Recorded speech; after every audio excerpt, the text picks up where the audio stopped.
traditionally, IT is something that you capitalize, you purchase it up front.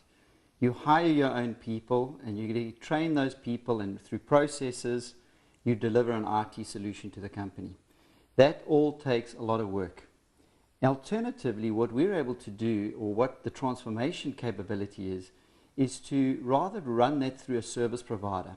Let the service provider own and operate that equipment, and in doing so allow companies to quickly roll out the IT, giving them flexibility, giving them lower cost, and give them a much higher service level than they would have got before.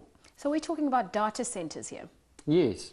Okay, so unpack in terms of what that means for a corporate or a business hiring a company like yourselves in terms of mitigating those problems in the IT department. Yes, so we have very large data centers that we run for Telkom and in Telkom's network. We would connect a customer through the Telkom infrastructure that we've got back to our data centers and deliver the IT infrastructure out of the cloud, as we call it, and in an efficient and in a shared platform that other users are using the same platform and reducing the total cost, the overhead costs of first putting down that first investment of the infrastructure that's required.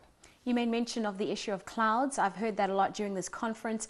In terms of the issue of clouds in the IT sector, what does that mean and how will that benefit a business in terms of their operations? Well, it benefits their operations in terms of being able to do things more effectively than they could before. So it takes a huge economies of scale to do IT properly. So if you're not a bank or a telco that's got hundreds of IT staff, you're just a small startup business, for example. It's a lot of work to get set up on IT, where maybe a small entrepreneur might have better things and bigger things to worry about, like his cash flow and gaining customers and things like that, rather than setting up and operating his IT. That's where we come in and are able to provide those IT services very quickly, run them, and give him a hassle-free IT infrastructure on which to run his business. And what's the uptake been like for a service like this one? Are you finding that a number of corporates are turning to this model in terms of IT solutions? Yes, good question. We find that this is not for everybody. There will still be people that will want to hug their servers and hug their IT and keep it in-house. But we are finding certain manufacturing sectors, for example, retailers, for example, mining houses, that find it, they really want to focus on their core business. Their core business is not IT, it's mining or manufacturing or whatever it may be. And they'd rather focus their IT staff on creating strategic leverage in IT. In other words, gaining stickiness with their customers or gaining productivity out of their employees, rather than worrying about infrastructure and its replacement, that replacement cycle that you end up in every 3 years or so.